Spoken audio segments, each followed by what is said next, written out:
c'est drôle parce que on me le dit souvent et c'est des gens qui se sont fait connaître du grand public via la Starac et qui ont fait énormément, tellement d'autres choses à côté. Mais oui, ils n'étaient pas autant médiatisés, donc voilà, il y a ce côté un petit peu estampillé Starac, mais on est loin de la Starac parce que là on est dans... Les gens qui sont sur ce spectacle n'apprennent pas leur métier, ils l'ont pour la plupart déjà fait et le connaissent déjà et voilà.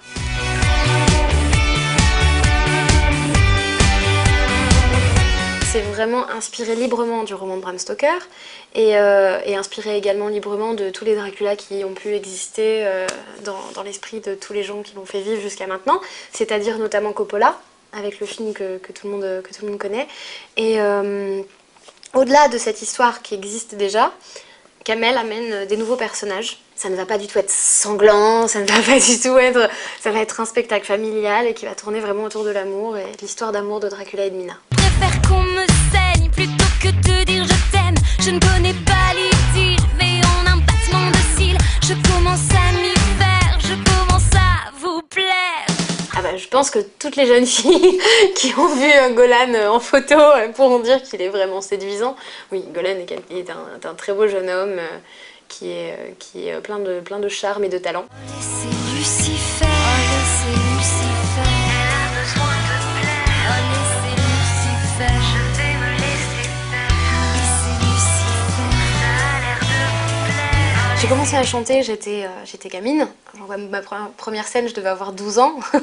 Et j'ai commencé en chorale, j'étais soliste, on m'a tout de suite mise en soliste, en avant. J'ai fait plein de petites scènes avec des groupes de reprises quand j'étais ado. Et puis j'adorais ça, et puis le parcours se dessinait un petit peu dans ma tête. J'avais envie, j'étais une fanatique absolue de Starmania et de comédie musicale.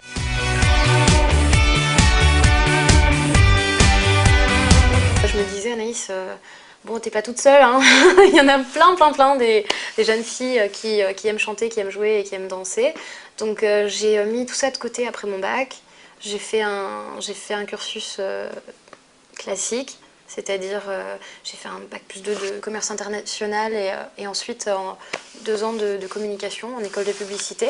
Je suis sortie avec mon bac plus 4 d'école et je me suis dit bon bah allez, maintenant c'est bon, si jamais ça va pas tu sauras où aller et puis allons-y. Et du coup j'ai rencontré Jasmine, on a bossé et tout est allé très vite. Voilà. Un an après, j'étais engagée sur... Je rencontrais Gérard Presburvic, j'étais engagée comme doublure de Juliette sur Roméo et Juliette.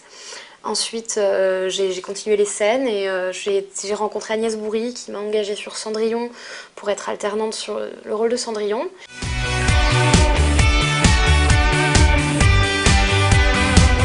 Non, en fait, je suis assez contente de mon parcours parce que j'ai fait les choses j'ai pas brûlé les étapes, j'ai fait les choses vraiment je pense dans le bon ordre. J'ai eu le temps de faire mes armes aussi et puis non, je pense que si on reste soi-même et puis qu'on fait bien son travail, après il n'y a pas de raison que la médiatisation nous gêne, quoi.